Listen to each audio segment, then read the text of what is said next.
Kelsen, né? Então, criador da teoria da modulação dos efeitos da declaração de inconstitucionalidade nos sistemas jurídicos da família romano-germânica. Que diabo é isso? Vocês que estudaram ele no original, né, pedi na aula passada para vocês lerem sobre Hans Kelsen para a gente fazer uma discussão, né, mais interativa na aula de hoje. E aí, lá no original, o que está escrito? Né? O que significa essa teoria da modulação dos efeitos da declaração de inconstitucionalidade? Vocês chegaram a fazer essa leitura? O que significa isso? Ou ainda, vocês chegaram a pesquisar sobre o autor, ler sobre quem é o fulano, um pouquinho sobre a obra dele? Vocês viram que ele nasceu na República Tcheca, né? Nasceu em Praga, mas ele é austríaco.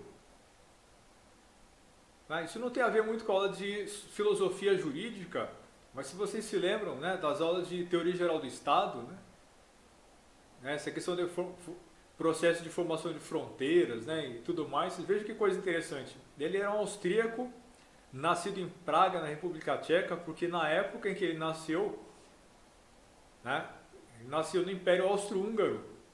Então ele é austríaco porque ele nasceu no Império Austro-Húngaro, na época que a República Tcheca fazia parte da Áustria, ou do Império Austríaco, do Império Austro-Húngaro.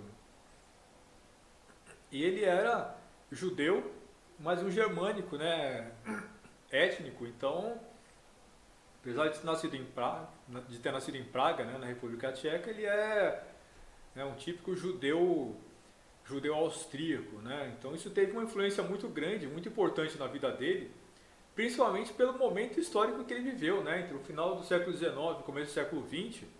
Vocês vão ver lá, por exemplo, que ele teve que fugir do regime nazista, ele sendo um judeu que vivia ali na Áustria, imagina, na terra do Hitler, né? Primeiro golpe nazista que aconteceu foi lá, embora, né, o nazismo chegou ao poder pela força do voto, né?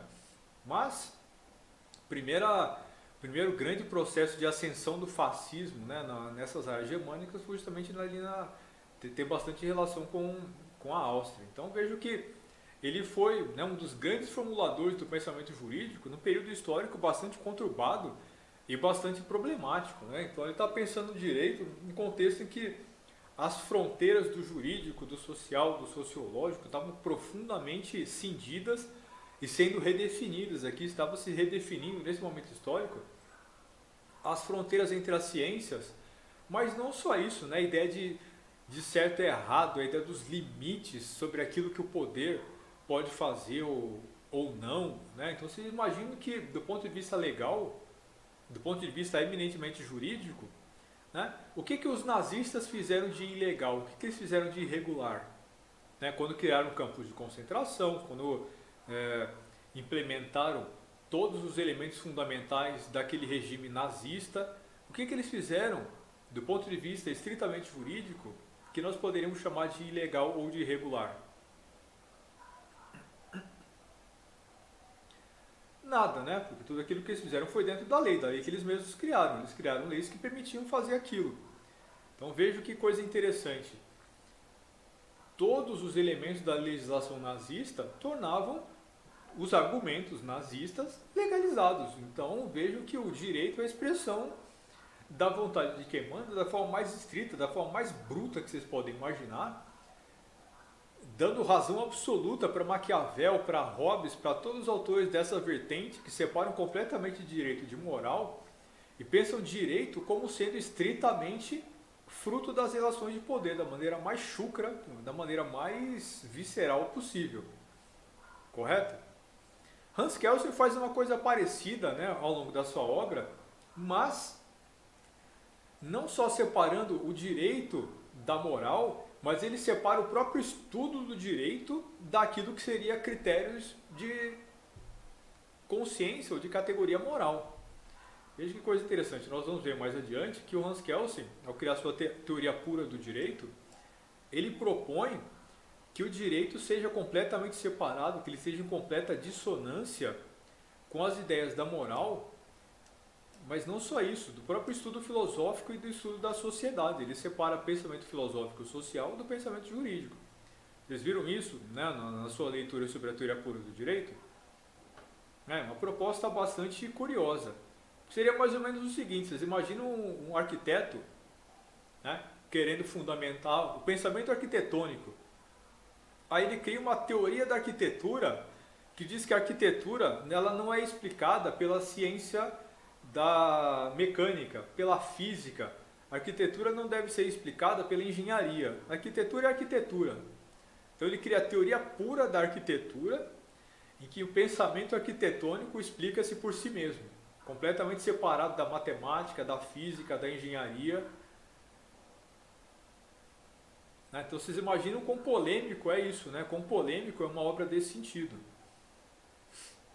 Exato, ele pensa o direito como livre de qualquer influência sociológica ou filosófica, mas falar isso é a mesma coisa que dizer, como eu falei, do ponto de vista da arquitetura, pensar a arquitetura completamente livre da física, né, e da matemática, da mecânica, da engenharia de materiais.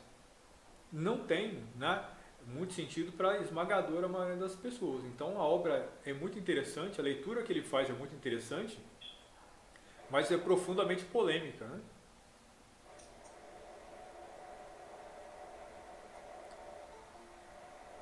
O Brenda, não estou te ouvindo. Professor, Oi? tá me ouvindo? Sim, agora sim. Boa noite. Boa noite. Ele é um dos maiores influenciadores no estudo do direito, certo? Sim. Só que ele teve uma área específica ou ele estudou direito em um sentido amplo? Em sentido amplo. Na verdade, ele é bastante usado em direito constitucional, por conta dessa teoria da modulação que já a gente vai discutir. Mas, em geral, a obra dele é uma obra genérica. Ele está tentando fundar uma ciência do direito, tentando mostrar como o direito deve ser entendido como uma categoria à parte. Então ele pensa em direito como ciência e não o campo do conhecimento filosófico. Ele separa filosofia e sociologia de direito, pensando o direito como se o direito fosse uma ciência e não um campo do conhecimento, né, que são coisas distintas. As consequências disso são bastante de nada. As consequências disso são bastante problemáticas, né? Então pensar direito a partir dessa lógica é uma questão que é bastante problemática, é muito complicado, é muito difícil de você justificar isso efetivamente. Professor, mas eu não sei uma linha que, lógico, que não deve interferir em religião, filosofia, questões míticas e tal, mas não é porque o direito ele sempre sofreu essas interferências, então ele leva o estudo dele para esse outro lado? Nós vamos discutir isso de uma forma mais aprofundada um pouco mais adiante. Mas a questão é a seguinte, só para começar já a introduzir essa discussão, pense que quando ele tenta separar o direito da filosofia, da moral, né, dos costumes e da sociologia, ele está separando não o direito em si, né, não as leis em si, mas o estudo do direito, porque ele está tentando fundar uma ciência do direito que moderadamente é mais ou menos a mesma coisa que o Emile Durkheim tentou fazer quando ele fundou, né, as regras do método sociológico. Ele estava tentando fundar uma ciência, aí ele precisava separar, né, a ciência da sociologia de todo o resto. Por isso que o Durkheim, por exemplo, ele propõe que a sociologia é uma ciência como se fosse de ciência da natureza, não é uma ciência social. Ele separa, por exemplo, a sociologia da filosofia. O que o Kelsen tenta fazer é uma coisa muito parecida. Não é que ele esteja separando o direito, né, e as leis da religião, da sociologia, né, da filosofia. Ele está separando o estudo porque ele está fundando uma ciência. Mas o ponto é, do ponto de vista prático, existe direito, processo de formulação de leis que seja separado da trajetória histórica de um povo, da compreensão dos elementos dessa lei, né, da sociedade que o criou? Um exemplo que eu menciono, né, diversas vezes, tanto nessa aula quanto nas aulas de sociologia jurídica. Pensem, por exemplo, o Estatuto da Criança e do Adolescente. Né? Um estatuto que diz que criança é cidadã, que criança, né, deve ser protegida pela sociedade, né, todas aquelas coisas que vocês veem lá nesse estatuto, né, nessa ferramenta jurídica. Isso faria sentido na Dinamarca hoje? Não, nem criança você tem lá, mas praticamente essas sociedades envelhecidas Você nem tem criança mais praticamente lá. Você criança abandonada, você não está lidando com isso. No Brasil, surgiu toda essa discussão sobre por que fundar, por que criar esse argumento, essa ferramenta jurídica, por conta de uma razão muito prática, que era o tanto absurdo. Qualquer uma criança nas ruas já é um número absurdo. Você imagina você ter milhares. Até os anos 80, até meados dos anos 80 no Brasil, havia uma quantidade enorme de menores abandonados, uma quantidade enorme de crianças que viviam nas ruas à própria sorte, submetidas aí a todo tipo de violência, a todo tipo de brutalidade, a todo tipo de abuso. Essas crianças muitas vezes acabavam aderindo à criminalidade, então muitas dessas crianças acabavam, né, se tornando usuárias de drogas, né, essa era a figura do pivete, tem até filme falando sobre isso, né, cheirava cola, né, um monte de coisa. Essas crianças que viviam abandonadas nas ruas, sendo estupradas, sendo aliciadas por milícias, crime organizado, sendo executadas pela polícia, sendo executadas por bandidos, sendo violentadas por pais de família, né, que cometiam todo tipo de violência que vocês podem imaginar contra esse tipo de criança. Isso existe desde sempre na história do Brasil, não é uma coisa que surgiu de uma hora para outra. Desde o Brasil colônia, havia sempre uma quantidade enorme de menores abandonados nas ruas das grandes cidades brasileiras, e mesmo de cidades que não eram tão grandes. Isso nunca chocou a sociedade brasileira. Mas nos anos 80, conforme isso foi ganhando mídia, né, conforme isso foi o conhecimento dessa situação foi se espalhando, né, conforme a sociedade toma consciência de que isso existia, nós começamos a entender isso como um problema e passamos, enquanto sociedade, a exigir a solução desse problema. Tomamos consciência disso e exigimos, né, enquanto consciência social, a solução desse problema. Então, o que aconteceu? O Estatuto da Criança e do Adolescente foi uma resposta a isso, aos menores abandonados nas ruas das grandes cidades, ao abuso, ao estupro generalizado, à violência, às crianças que apanhavam nas instituições, né, nas escolas, nos clubes, nas igrejas, né, enfim, as instituições que cometiam atos de grande violência e abuso físico, emocional, psicológico contra essas crianças. Então, veja, a criação do Estatuto da Criança e do Adolescente no Brasil, ela é absolutamente fruto dessa realidade histórica. Como é que você consegue separar o que é, o que significa o Estatuto da Criança e do Adolescente desse contexto, disso, né, desses menores abandonados, de todo esse contexto histórico, de tudo isso que aconteceu ao longo da história do Brasil? Como é que nós poderíamos separar o Estatuto da Criança e do Adolescente da forma como sempre se tratou criança no Brasil? É impossível. Só que, por exemplo, vejam as discussões que a gente vê acontecer hoje. Um monte de gente com problemas mentais falando que criança tem direito demais, né? Estatuto da Criança e do Adolescente é só para proteger pivete, vagabundo, malandro, não sei o que, tá. Só que a gente é que não olha para por que existe esse Estatuto da Criança e do Adolescente, né? Que tipo de sociedade, que tipo de homens e mulheres, que tipo de cidadãos tratam as suas crianças de tal forma que isso vai exigir do seu Estado a criação de um estatuto inteiro, de uma legislação inteira adicional destinada a proteger as crianças. Né? Se existe isso, se haver a necessidade de se fazer essa discussão, de pensar a importância de você proteger a criança e colocar no papel, colocar na lei que a criança é gente, criança é ser humano, criança precisa ser protegida pelos pais, né? Pela família, pela comunidade, pelo Estado, etc. Criar uma estrutura inteira de apoio, tudo aquilo que está, né, proposto lá no conteúdo do Estatuto da Criança e do Adolescente. Isso está colocado lá pela omissão da sociedade. A sociedade acabou forçando o legislador a propor tudo aquilo. Isso não existe à toa, isso existe por uma razão. A razão é: nós tratamos as nossas crianças pior do que os animais.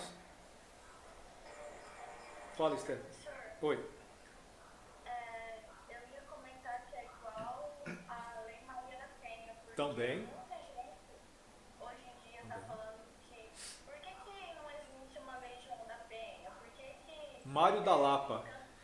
Seria Mário da Lapa. Entendeu? Aí eles não veem que isso não acontece com um homem, né? Quantos homens você viu ser abusados pelas esposas? Fisicamente. Um homem que foi morto não. Teve tentativa de morte quando estava dormindo, depois ficou paraplégico, aí a mulher invadiu o banheiro, tentou afogar ele e matar ele propositado, né? Não foi. Então, Exato. assim, é bem complicado. Exato. Então veja que coisa interessante.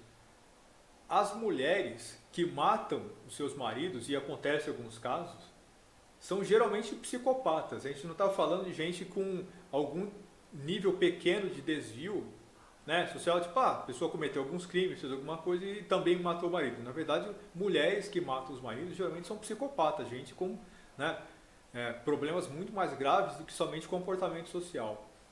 Ponto é, na média, os maridos que batem e agridem e eventualmente matam as mulheres, eles não são sempre psicopatas. Os maridos que batem nas mulheres, eles fazem isso, que compreendem isso como algo socialmente aceitável. Você pensa que o papel do homem é punir a mulher, educar a mulher, fazer todo esse tipo de coisa. Muitas vezes o cara foi educado numa família profundamente violenta com base nessa ideia de que a mulher é submissa ao marido, né? Todo esse tipo de coisa. Então, é uma construção social. O ponto é esse. A violência contra a mulher é uma construção social, é uma atitude socialmente construída. E a violência que a mulher comete contra o homem, né, nesse sentido que eu acabei de mencionar, é outra coisa. A gente está falando da violência do psicopata, que aí vai ser em qualquer lugar do mundo, isso não é construído socialmente, é outra categoria. Então vejam, a legislação brasileira é indissociável dos nossos valores, dos nossos princípios e mais do que isso, do nosso comportamento. Para você compreender o que é a sociedade brasileira, o que é a legislação brasileira, né, você tem que entender a sociedade brasileira, você tem que entender todos os elementos, né, que levaram a que certos estatutos da lei, né, sejam aprovados. Certo? Então, um elemento importante aqui na obra do Hans Kelsen é essa teoria da modulação dos efeitos da declaração de inconstitucionalidade. Né? Antes de ir lá para os finalmente, né, para a teoria por direito e tudo mais, vamos ficar nisso aqui, começar por aqui. O que seria essa modulação dos efeitos de declaração de inconstitucionalidade? É o seguinte, quando a gente pensa nos efeitos práticos, né, das decisões dos tribunais constitucionais, que inclusive foi uma proposta do Hans Kelsen também, né? Não só ele propõe a modulação dos efeitos da declaração de inconstitucionalidade, mas ele também foi o autor que propôs a criação, né, da instituição do Supremo, que é não apenas o poder executivo, legislativo, mas o Tribunal Constitucional, né, o Tribunal Superior, que tem como objetivo discutir questões constitucionais. Isso é uma proposta do Hans Kelsen. Quando ele propõe aqui a modulação dos efeitos da declaração de constitucionalidade, ele propõe o seguinte: para efeito de segurança jurídica, isso dá para a gente ver aqui no artigo brasileiro que trata dessa questão, né? A Lei 9.868, no seu artigo 27, nós vamos ver lá que esse artigo que propõe a modulação dos efeitos de inconstitucionalidade, ele propõe que, ainda que uma lei, ainda que um artigo, ainda que algum elemento que esteja em discussão, né, pelo Supremo, seja levado a ser declarado ali inconstitucional, ainda que isso aconteça, por questões práticas, pelo efeito prático disso na vida das pessoas, deveria haver uma modulação, ou seja, limitação dos efeitos da declaração de inconstitucionalidade para evitar que os efeitos sociais dessa declaração de inconstitucionalidade sejam graves demais. Ficou claro que seria isso? Então vamos pensar um exemplo, né? Uma situação aqui hipotética. Alguém aqui tem conta no Sicoob? Né? O Sicoob é uma cooperativa de crédito bastante importante aqui na nossa região, né? Na região norte do Brasil, aqui no estado de Rondônia. Em Vilhena, o Sicoob possui uma quantidade maior, né, de crédito aqui nas suas... Ô, pessoal, vamos ativar essas câmeras aí, todo mundo se escondendo, eu estou me sentindo falando sozinho aqui, hein? Valeu aí, Márcio, né? Sempre aí, sempre parceiro, sempre companheiro aí na luta aqui, isso aí. Então, você imagina que o Sicoob, que é uma cooperativa... Professor, só não quer ativar a câmera. Não, tem que ativar a câmera. Eu falei, eu vou fechar a minha aqui. Pera aí, então vamos lá. Vou fechar a minha câmera. Então, Tô vendo na cadeira do papai aqui no meio da foto, mas é, então vocês imaginem o seguinte, imagine o Sicoob, né, que é uma cooperativa de crédito gigante, muito importante aqui para a nossa região, né, que faz parte de um grupo maior, né, um grupo inteiro de cooperativas.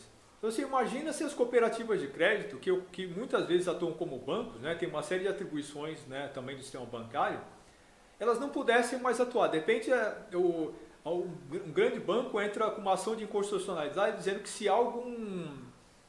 alguma regra que permite que cooperativa de crédito atue como banco, essa regra é inconstitucional. Aí o Supremo aceita, então todas as atividades bancárias que você fez ao longo dos últimos anos no Sicoob, todas perderam validade. Na verdade, você não tinha nenhum banco, porque aquilo não era banco.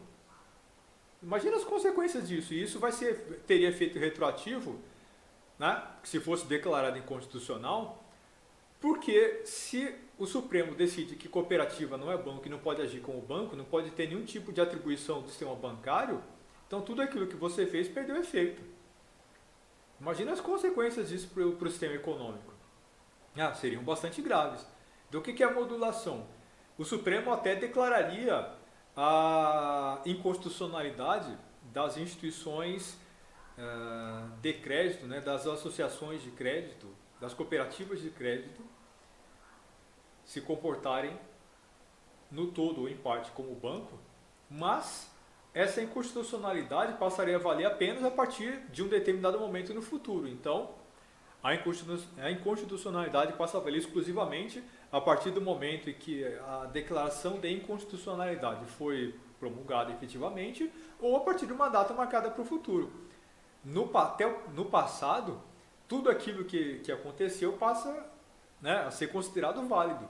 Qualquer trâmite bancário que tenha sido feito via cooperativa de crédito permanece considerado válido. Imagina as consequências disso para a vida econômica, né? Para as pessoas que usaram cooperativas, por exemplo, para questões práticas do dia a dia, se todos os trâmites bancários fossem declarados, né, ilegais e irregulares, as consequências seriam muito graves. Então a modulação é isso. Você até declara a inconstitucionalidade, mas limita os efeitos dela. Modular significa isso, né? Você faz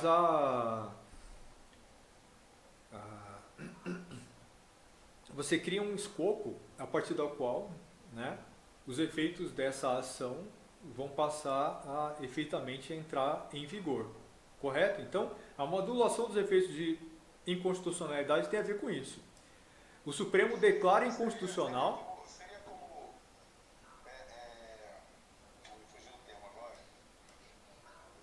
Fugiu o termo, professor. Mas fundamentalmente é isso. O Supremo declara declara a inconstitucionalidade, mas essa inconstitucionalidade só passa a valer a partir do momento da declaração ou a partir do momento que foi marcado, né, para que ele entre em vigor, certo? Então, ela entra em vigor, mas a partir de um determinado momento. Ela não tem efeito retroativo. Ela não afeta aquilo que já foi feito anteriormente. E é também ponderada, porque ela não é assim, não vai prejudicar de maneira geral Exato. Ela pode ser modulada nesse sentido também. Ou seja, ela vai afetar apenas uma parte do tema ou afetar o tema no tempo. Ela vai afetar o tema só a partir de determinada data em diante e ou essa modulação pode ser também em relação a partes do tema. Certo? Então vamos lá. Outro elemento muito importante na obra do Hans Kelsen é a tese que ele possuía de que o direito existe a partir de uma lógica que é monista. O que significa isso? Existe apenas uma fonte de direito. Existe o direito nacional, existe o direito internacional e não há separação entre uma coisa e outra. A fonte do direito nacional e internacional é a mesma. Direito é uma coisa só, direito tem uma única fonte. Para ele, a fonte do direito está na legislação internacional. O que ele vai afirmar é mais ou menos o seguinte: o direito internacional existe, as normas gerais, fundamentais do direito internacional são mais ou menos compatíveis, né, e intercambiáveis entre si, e há o direito nacional. O direito nacional ele se submete talvez não seja exatamente o termo, mas ele deriva, né, de uma lógica que é maior, certo? Então há o direito nacional e há o direito internacional. Para ele isso não são duas coisas diferentes. Há autores do direito que vão separar, certo? Existe o direito nacional, existe uma outra coisa que é direito internacional. Para o Hans Kelsen é tudo uma coisa só. O que há é direito e as leis de todos os estados, elas são fundamentalmente normas. Por que ele pensa isso? Já já a gente vai discutir isso um pouco mais a fundo. Mas o ponto é, como ele não pensa o direito a partir dos seus valores, a partir da história, da trajetória histórica, né, daquilo que é a concepção filosófica do direito, direito para ele é exclusivamente norma, então não há... Qual é o problema? Qual seria a importância de você ter normas do direito que são moralmente distintas umas das outras? Por exemplo, o país A diz que o direito deve ser protetivo em relação às pessoas, o direito deve ser democrático, e o país B tem normas do direito que são o direito autoritário, né? O regime nazista. Mas se a gente for pensar nos estados atuais, Coreia do Norte, Irã, né?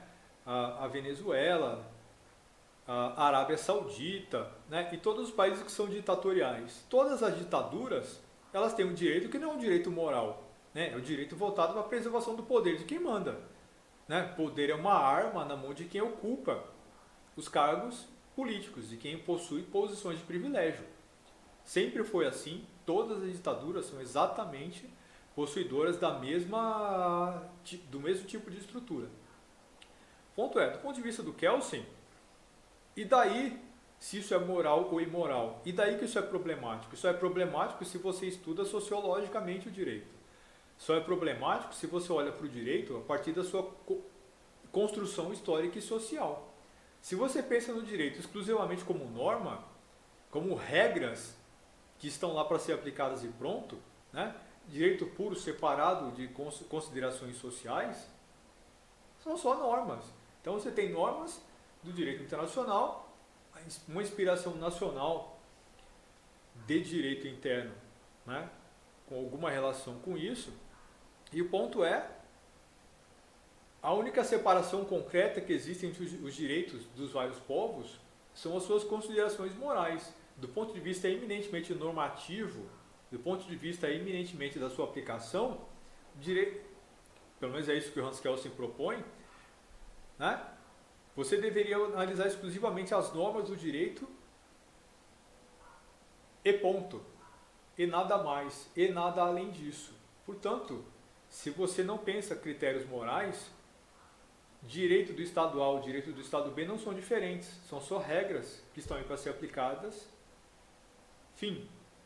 Ficou claro o que seria isso? Existe um direito internacional, existem os direitos nacionais. Para o Kelsen, tudo isso é direito, tudo é uma coisa só, por isso ele é monista. Direito tem uma única fonte. Não existem direitos, existe direito. É uma coisa só. Direito é a norma aplicada. Não existe o direito brasileiro, o direito saudita, né? Os direitos indígenas.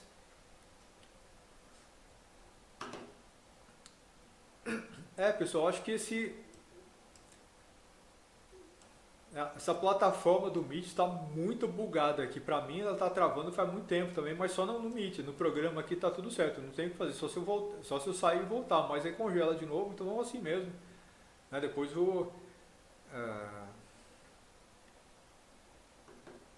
pelo menos o áudio, né, vocês conseguem ter acesso aqui. Não tem problema congelado não. Aham. Isso, beleza. Então vamos lá. Cara, me perdi aqui, onde é que eu estava? Tá. Então, para o Kelsen, né, ele é monista porque ele pensa que o direito tem uma fonte só, e como ele propõe a teoria pura do direito, para ele, então, não faz o menor sentido ficar pensando em direitos nacionais, direito saudita, direito brasileiro, né, o direito das gentes, né, o direito dos povos indígenas, tudo esse tipo de coisa, porque para ele direito é só norma aplicada, pronto e acabou. Certo? Então não faz sentido pensar direitos nacionais para ele. O que há é norma. Norma de cima a baixo, norma no direito internacional, norma do direito internacional, ponto. Ele não faz distinção, não faz separação. Direito é norma. Acabou. Correto? Muito bem. Não sei se vocês conseguem ver aí o próximo quadro de texto, mas está escrito aí: Kelsen pretendia a independência científica do direito, sendo que o método e o objeto da ciência jurídica deveria ser apenas a norma. Com a teoria pura do direito, ele pretendeu proporcionar objetividade, autonomia e neutralidade ao direito. Seu principal objetivo foi criar uma teoria que impusesse o direito como ciência para que não continuasse sendo abordado por outras ciências. Ou seja, ao querer fundar uma ciência do direito, ele separa o direito de toda a sua subjetividade, passa a entender o estudo de direito exclusivamente como o estudo da norma, desvinculado com o estudo da origem da norma e das consequências da sua aplicação. Então, para ele, o que é direito? A norma pura e simples. O que é direito? É o conteúdo positivo, é aquilo que está escrito. Separado dos critérios de valor, separado da ideia de justiça e separado completamente do processo de formulação. Fica claro o que é isso? Então, o que é a tal da teoria pura do direito? Compreender o direito exclusivamente como as normas jurídicas. Não necessariamente tem nem a ver com objetividade, né? Racionalismo, racionalidade, que são temas que nós vimos, por exemplo, nos autores contratualistas. Kelsen não está nem pensando nisso. Ele está pensando no direito, a partir de uma lógica que é pura, porque ele pensa no direito exclusivamente como estudo da norma.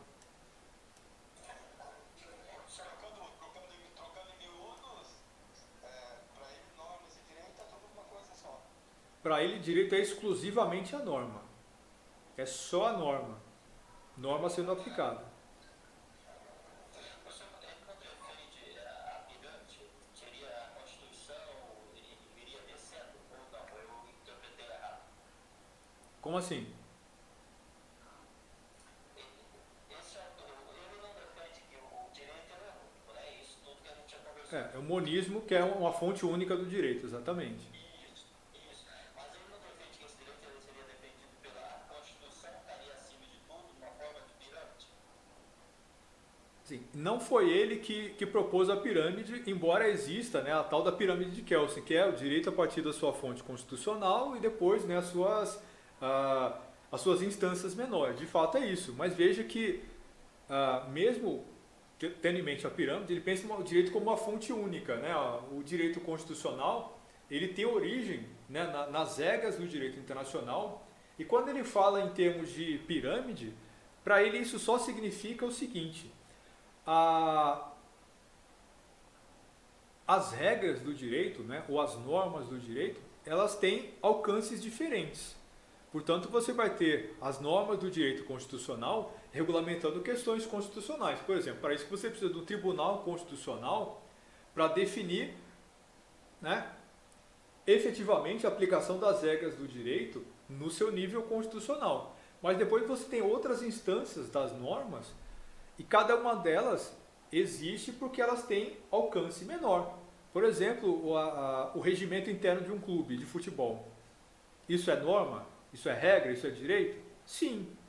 Mas ele só versa sobre o universo dentro do qual o clube faz sentido. Então, né, quando se fala em pirâmide, significa apenas que o Kelsen está mostrando que há uma multidimensionalidade no direito e que você tem normas com escopos diferentes, com consequências e lógicas de atuação distintas. Então você tem, né, do maior para o menor regras que são mais complexas e menos complexas, mas permanecendo sempre essa ideia de que o direito é exclusivamente norma e que tudo isso tem uma fonte única. Ok? Ok, compreendido. Muito bem. Então é isso. Para o Kelsen, né, o direito, ao ser pensado como ciência, ele só pode ser pensado como tal, né, se nós reduzirmos o nosso estudo do direito à perspectiva do estudo da norma. Ele não diz que, né, a sociologia e a filosofia, né, não tem relação com o direito. O que ele diz é, se o direito é uma ciência e há uma teoria do direito, essa teoria do direito precisaria se separar das outras ciências e ela deveria ser entendida como uma coisa pura. Estudo do direito exclusivamente como estudo da norma, estudo das normas jurídicas no âmbito da sua aplicação, pronto. Há outros estudos do direito, né, que podem ter uma lógica distinta. Por exemplo, você pode ter a sociologia jurídica e a filosofia jurídica, que vão tratar de outras instâncias, de outros elementos do direito. Mas para o Kelsen, são coisas separadas. Ele separa direito de moral, ele separa direito da norma, ele separa direito da ideia de valores. Para ele, por exemplo, pensar a ideia de direito é completamente diferente de pensar justiça. Vejo que isso é muito parecido com aquilo, né, para voltar lá no começo da aula, é muito parecido com aquilo que o Maquiavel dizia. Não é verdade? É muito parecido com aquilo que o Hobbes dizia. Né? Para o Maquiavel, existe relação entre justiça e direito? Entre moral e direito? Não tem nada a ver uma coisa com a outra. O que é a regra? É uma expressão da vontade de quem manda. O ponto é, para o Kelsen nem isso interessa. Para ele a regra é a regra que está em valor e ponto. Ele nem vai para quem é que propôs essa regra. Ele não faz nem a discussão de a regra é pura e simplesmente uma expressão da vontade de quem manda. Ele nem vai para isso. Para ele a regra é a regra em validade, pronto, acabou. Separada da ideia de justiça, separada da ideia de valores, separada da sua trajetória e das suas consequências. Para ele, o estudo do direito é exclusivamente o estudo da doutrina e da aplicação desse direito, mais nada. Por isso que ele vai ser um juspositivista estrito. O direito deve ser aplicado exatamente da forma que está escrito, ponto, acabou. Ele seria o juspositivista mais puro, tanto que ele faz parte da corrente juspositivista que nós chamamos de estrita. Faz sentido o juiz a interpretar o conteúdo do Código da Lei? Né? Absolutamente não. Para ele, a lei está aplicada, né? A lei deve ser aplicada do jeito que ela está escrita, pronto, e acabou. Certo? Então, o estudo do direito, do ponto de vista